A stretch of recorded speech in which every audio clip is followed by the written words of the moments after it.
Yeah. It's a very like, be honest. Whereas it's Okay, I think we should 17 permitting. just start. I don't need to know the number. Just go ahead and start. Point when it's ready. Hello, everyone. I'm Craig Stover. I'm the Executive Director of Allens Lane Art Center. Welcome to ArtShow. I have with me tonight Leo Sewell, my guest this evening.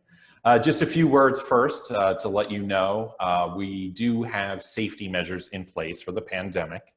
We have open windows, we have fans blowing in opposite directions and air filters and cleaning. So we've done lots of that. Even though we're without masks this evening, we have plenty of safety measures in place. So thank you very much for joining us. Leo and I are going to have a little chat, and a little after halfway through, we're going to be fielding questions from everybody. So if you have any questions, at the bottom of your screen, there's a chat feature. Just click on that, and then you can list your questions, and we'll see how many we can take. So with that, welcome. Thanks for coming by today. Pleasure to be here. Thrilled to have you. So we had you in an exhibit here at Allens Lane about a decade ago. It does seem, yeah. And it still sticks in my mind. Okay. So I'm thrilled to have you. So I'm going to start where I normally start about, I love to start at the beginning. Like how did you get your life in the arts? How did your life in the arts begin? It began with the objects, really. There was a dump near my house, and I would go and pick trash, pick junk, and drag it home and play with it, mostly disassemble it. And my parents would tell me that you got to build, you can't just take things apart. And it wasn't about art, but I did start assembling found objects, and it was just a joy, and the joy is still with me. Just each object and what it is and what can be done with it and how it can be mannered. And then eventually I did go to college and I learned about art. Did you go to college for art? Not at all. Okay. I went to University of Delaware to be a chemist. All right. But I was exposed finally, and I thought, oh Jesus, what I'm doing, I could call art. And then eventually, we're talking about the 60s, I, under some influence, committed my life to trying to make a life out of assembling junk and to be a junk sculptor. Was that understanding in school, or were you out of school when you finally made that commitment? No, I was in school, and I got a bachelor's in economics, and then I had such an exciting teacher in the history of art. And so I stayed to get a master's in art history, and that changed. That guy was so exciting, and he turned me on so much. I actually told my wife at one point about this, and she said, well, you should go thank him. And it turned out he was in Philadelphia still. And I went over, and he was this big, tall, gay guy. Oh, you worked your whole life hoping to hear this, and we just hugged each other. This is pre-COVID.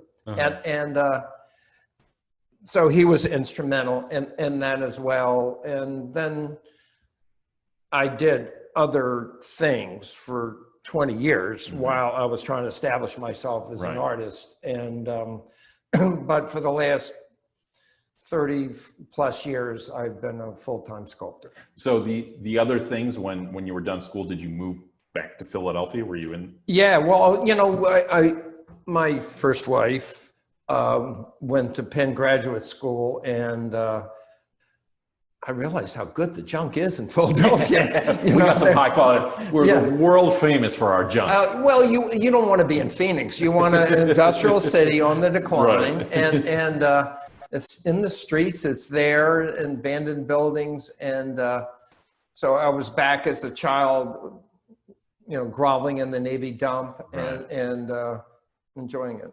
So the studio you have now, have you always had just the one studio, or have you had?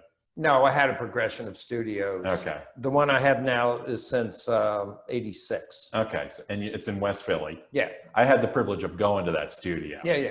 And I'm sure I'm not the only one that sits. Yeah, mouth yeah, agape yeah. about I it. get guess. Yeah, Yeah. yeah. And you're kind of probably like blasé about it because for you, it's just home, right?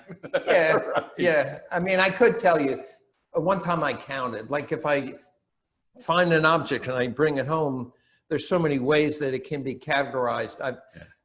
There's 2,200 wrong places I can put that. Oh, yeah. That on, although they overlap. I mean, because there's, you know, there's brass and then there's gold tone and then Right. there's things that can be toes. And so it's an extensive collection. Yeah, I would imagine so. Do you have like a routine, like a materials search routine? Like, do you go out like once a week to look for stuff, or is it just you're on all the time? I'd be curious. I'm on somewhat all the time. On the way here, I stopped by friends Uh-huh. on Westview that they're moving and they had some stuff. Uh-huh. And so I have been at it long enough. Sometimes I come home and there's a bucket by my door.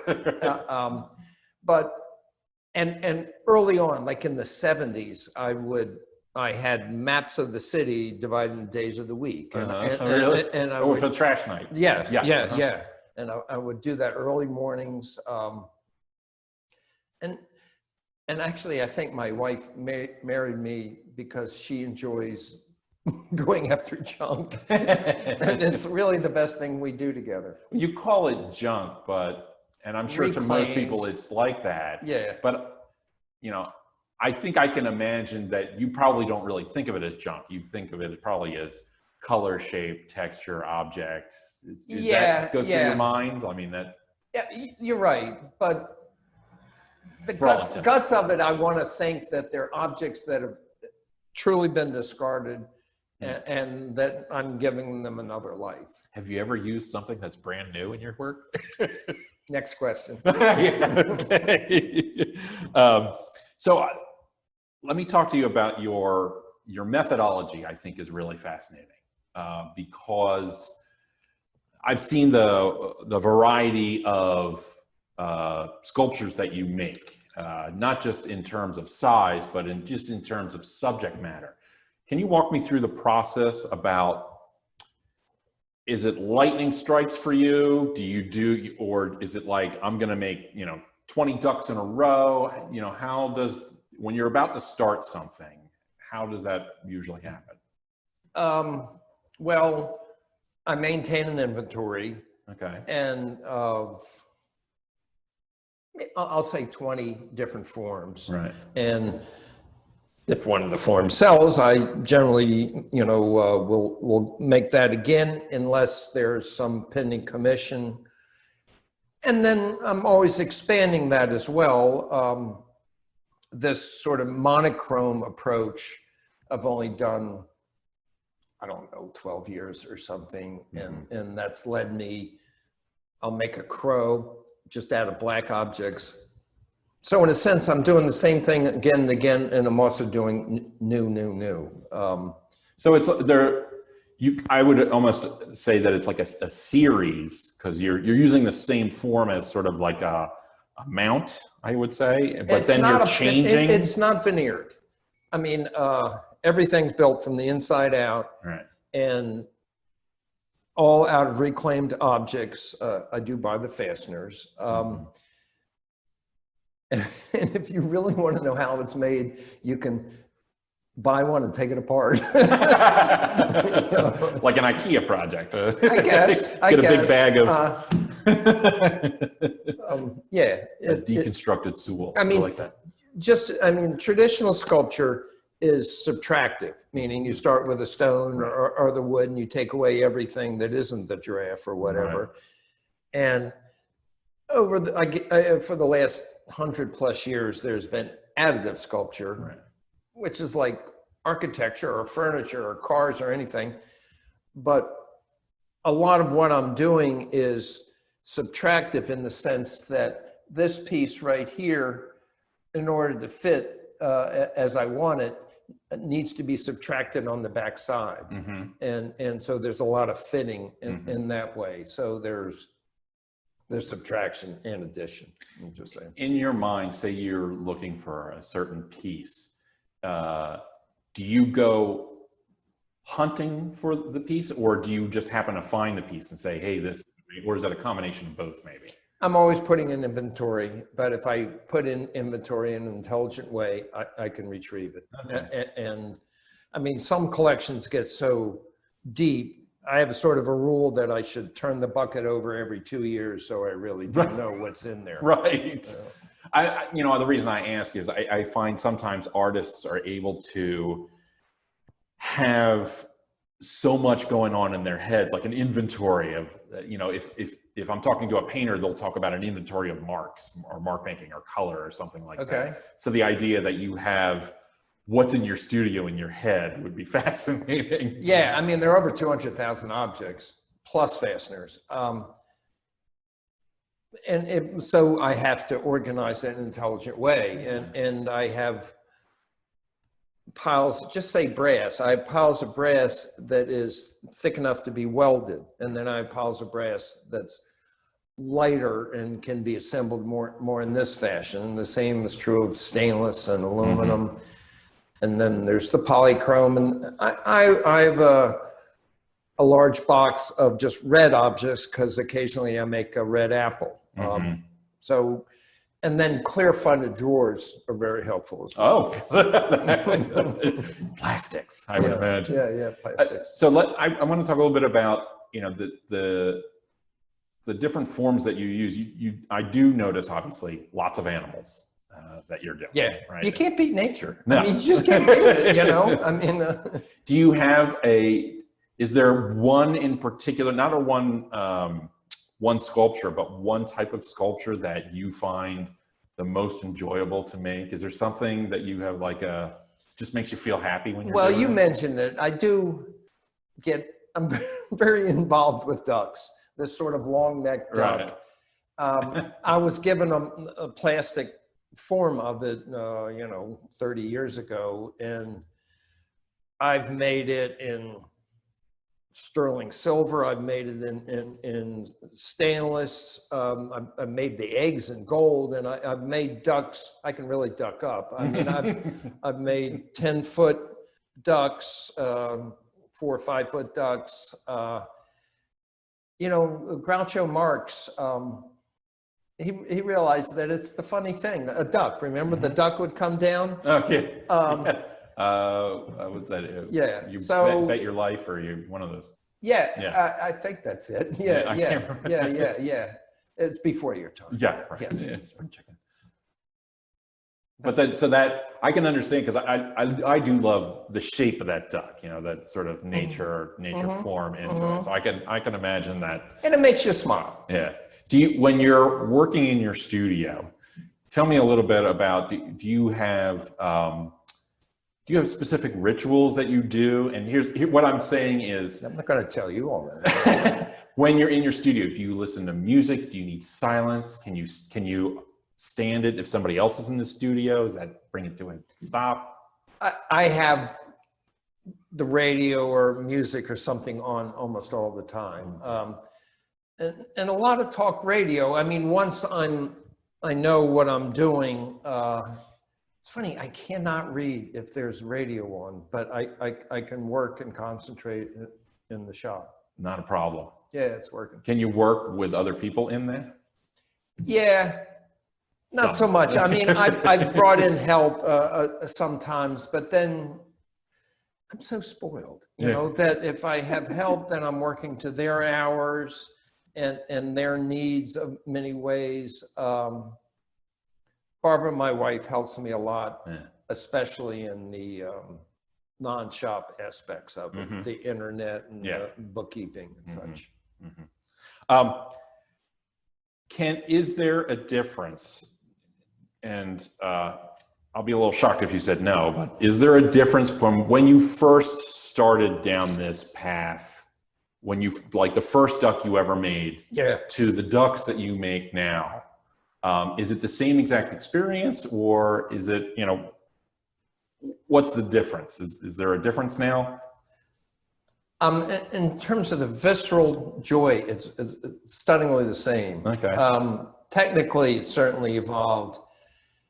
And if you study art, and especially architecture, as a new form comes about, it's very bold, and as it progresses through different practitioners, it becomes much more surface, as Baroque becomes Adamesque, you know, in architecture as an example. And I've been very aware of that throughout, and my early work is gutsier. It isn't as smooth, but it's maybe even more joyful. And I've refined it. That's like I've refined it, and the I know what I'm doing and what materials will do, and even choosing materials, I try not to use anything that will oxidize. And I understand my plastics and which ones decay over time, and so you know your materials. Yeah. So my product, I say this will last if, like a painting, if you treat it like a painting, it will last quite well. Some of the work is for outdoors, most is not. But there is a grasp for immortality in anything you make. Yeah, of course. So you had mentioned a little bit about Baroque, and we've talked about other artists. I am curious, do you look at other artwork as either inspiration or just for amusement? Are there other artists that you find fascinating? Yeah, I'm not so much a good customer, Marcel, I would be impossible without Marcel Duchamp, and I know that, and the pop movement. The one line I remember was that Andy Warhol explored one bedroom in the mansion that Duchamp built, and to compare myself to either of them is ridiculous, but he did open an area that I live in. I can see that. When you go to the museum, assuming that you do go to the museum. I do. Can you look at the same pieces by Duchamp year after year? Every time I go in the PMA, I will go back to that room. Yeah. And I even love the puns. A lot of my work, I try to get a pun in. And then I've developed a line of work. I'll try to make something that is the person's name. I even considered what would be a Craig Stover, it was unsuccessful. The last one, there's this guy, Joe Laurie. So I got this little truck and I put coffee beans in it, and I do that I love doing that, to have a visual pun and because it's play, and that's really what I'm about. I'm about play. I'm about happiness, or joy is a better word. It's really apparent if nobody's told you. I mean, your work is extremely fun. It's engaging and it is joyful. So and that's, I think, what I'm really attracted to by it.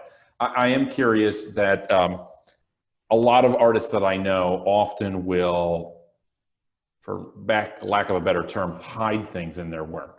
So you did talk about names or other things. Do you have any sort of secrets that you put in your work? I put a rattle in pieces smaller than this, a piece that you can do this with. For the last 20 years or so. There's a piece by Duchamp called With Hidden Noise, and the metal plates on the... Is that a direct reference to Absolutely. it? That is fantastic. Yeah, and the fact that, it's childlike, so it's like a rattle for a kid. Right. Yeah. But people who purchase your work don't necessarily know that. I try to tell them, but I'm not always the person that hands it to them. Right. So, and it's nice that something else will be discovered too. So tell me, what are you currently working on? What's in your studio? It's in construction. Well, actually, let me back up for a second. I am curious, do you work with just one piece at a time? Generally, but not always. The piece I'm working on now is the American Eagle on a half globe. It's about life-size eagle, and it will have a lot of the badges like buttons, like election badges and stuff. I think there's a commission that I need to do soon, so that probably will be set aside to do the commission. But is most of your work commission based, or? It's pretty even. It's pretty even. Half? Yeah. The one thing I do, I have a place upstate, it's Eaglesmere, and every summer I do a spec piece, a larger spec piece, and then I have a theme party for it. I made a 80-inch rhinoceros all out of silver plate, and then we had a little section of that play by Nescu. Yeah, you know, everybody saying rhinoceros, rhinoceros, rhinoceros, and then I rolled it out, you know, in the sunlight. This year I made my copper-coated colt, about a 2/3 scale horse, all out of copper objects. But like everything else, I had to scale the opening to the situation. But it found a proper home as well. That's all. I think when I talk to people about your work, aside from yours burning, I try first I try to describe it, and then I always end up back at a public piece that you've done. And being that we're in Philadelphia, I will first mention the Please Touch Museum. Oh yeah, the big torch. So they'll know about the big torch. Yeah, and but the elephant's there. The elephant, they still have the elephant. Yeah. So it depends on their age range. I know they got to who have had a 5-year-old. Yeah, right. Yeah. And it's funny because they immediately change their whole their facial expression changes, because I think the whimsy is there, that in their memory, and they still get the and I still get more people for elephants, probably because I'm older, but than the current, on 22nd torch. Street. Yeah. Yeah. You know, I have a client today that came to me and said, "Will you make an elephant for my son with his things?" You know, and then it becomes a sort of a keepsake, and may his children fight over it, I'd like to say. Did the commissions find you? Like, is it a snowballing effect? Because somebody had a commission and then, Somewhat, yeah. I mean, in this little community upstate, there's this other family that wants a piece now, and Barbara says, they just want to be part of the action with their friends, you know, and she's starting to question, you know, what's going on here? I mean, just to make these little, I mean, what am I doing? I mean, you know, beyond making people smile, right? You know, then they have another thing in their house, and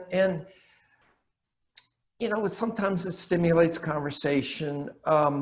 I remember complaining about this to a friend of mine. I said, they're just little things that people love. And he said, well, what did Renoir do? And I thought that was very flattering, you know, because it isn't too complicated. That's all I'm saying. Before we continue, I want to remind everybody that we will be fielding some questions. So if you have a question for Leo, in the chat box below, just type in your question and it'll come to us. So we'll be able to hopefully take a few questions. So tell me, what did you bring us today? What I have my boxer friend. Okay. You know, he's so formal, and most of the animals, you tilt their heads, you know, or have a little of this, but I see him as a straightforward, formal, sort of a... He's on guard. Yeah, yeah, he's a foyer piece. Actually, I made Hal Linden, the actor, you know, hit me maybe 30 years ago, and he wanted the boxer. I never made a boxer. And so it became a favorite form. I mean, they're short-haired. Like, to make a poodle or a collie, which I have done, but not as successfully. You know, hair is, well, hair is very difficult for me in many ways, but we won't go into that. yeah, but it's difficult for most sculpture. Yeah. You know, casting or stone, but so to find a form that is handsome. And the other thing about you want verticality. I mean, if you make a crocodile, it should be a wall piece. I mean, you know, I mean, first of all, to give up horizontal space is not desired. And, you know, cathedrals and monuments are vertical. So you want pieces that have that aspect. I mean, when you do the human form, for me, it's just a little too much. I made a lot of standing figures in the 70s and 80s, but it's just a little too much in your face. I do female torsos now. And then I look for other vertical forms like a penguin. One of the parties in Eaglesmere was a heron. I did a heron twice life size, so it's a 6-foot heron. Size does matter, and vertical is good. That's what I'm saying. I think one of the other things that I enjoy about your sculpture is I really like sculpture that is unpredictable as you walk around it. Yeah, right? New discovery. Yeah, and I think it's fascinating that you found a way that I can kind of imagine what the other side of this looks like, but I know when I go over there, it'll be completely different just because of all the textures that you have here and this. No, thank you. So I'm assuming that's yeah. the No, the secret fact sauce. that these toes are made completely differently than these toes. I love that. I love that. And you know, I don't want my dinner plates to match, or the forks, or the two shoes are the same. But the variation on a theme is a glorious thing as well. You don't name these, do you? Some I do, but he doesn't have a name. Do you ever keep any for yourself that like, oh, I'm never going to give this one up? Do you have anything like that? Not much. I mean, when we had like a 6-month-old, my daughter, when she was 6 months, and I used her as a model. And this lady came in and said, how much? And Barbara was not happy. Okay. You know, it's the joy of making it. Oh, that's good. Yeah. I want to talk just a little bit more briefly about this piece. If anybody has any questions, please make sure to chat now, sort of question time. Okay. So we had touched on earlier talking about sort of the monochromatic of this. So Narrow palette. And you've been doing it, true, narrow palette. You've been only doing that though for the last decade or so? Yeah, maybe more. I had a friend, great artist, but really couldn't pull his life together. And he collected junk off the street. And I went over there one day and he had the junk arranged by color. You know, like some thrift stores do with clothes. Right. And I thought, oh my, you know, and I've you know, exploited that thought. I have the Soviet symbol, you know, the star, all red objects with the hammer and sickle and gold, instead of just the hodgepodge. Do you ever see yourself, I know that you're considered a sculptor, exploring any other artistic endeavors or any other disciplines, I would say? Do you ever have a pull to just, you know, I'm going to do some drawing today, or maybe some, you know, do some prints or anything like that? Sing a song? Wordplay. Wordplay. Yeah. But I try to pull the wordplay. And you have this art center. Maybe we could have a visual pun exhibit. So that the object, you know, presented, and whether it's mannered or not, would be a visual pun. how many Scrabble sets do you have? Well, I don't really get it. I'm just imagining because of the word puns and because you do. No, like I'm not words. gonna have letters. Oh, okay. Yeah. I No, was it's more like of a visual. I see. Joe Laurie kind I of thing. see. Yeah. I'm curious. Is there any particular piece of junk that when you come across it, it's like the holy grail of things that are hard to find? Yeah, well, I'm after convex. Really? Because that's what nature is. Okay. You can get a concave form, Right. but nature is convex. I mean, animals, Right. the animal world. And like if I get a wooden bowl, and all the interesting aspect of it is the inside, and it's very upsetting, because it's got to be convex. When you have, say, an exhibit or something like this, I think you had mentioned this a decade ago. Sorry if I'm not getting this right. Afterwards, do you get people that come up and donate stuff to you? Do you find that it happens that way? It does. I mean, believe me, I exist to give your objects life again, and I would like to use this opportunity to solicit,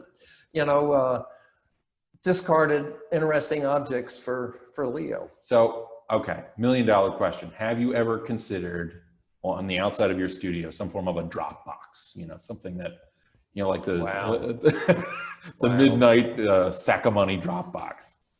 Because you don't want anybody to steal it, right? Yeah, but I would be afraid that, some people will just start putting their trash in there. Oh, yeah. Refuse would come. There's so many different words about discard, but I never considered that, but it didn't take me long to say no. Well, you make me think. I wonder how, if they say the people that live above the Arctic, they have 200 words for snow. I wonder if Philadelphians have 200 words for garbage. Yeah, there's a book deal in there somewhere. Yeah, refuse. So I did get one question. All right. Is anything inside the dog? What's inside the dog? Like treats that you could take from out of the leg. I think that's what it says. No, it's not that cute. It's not that cute. There's something like an armature made out of reclaimed objects. I mean, it has to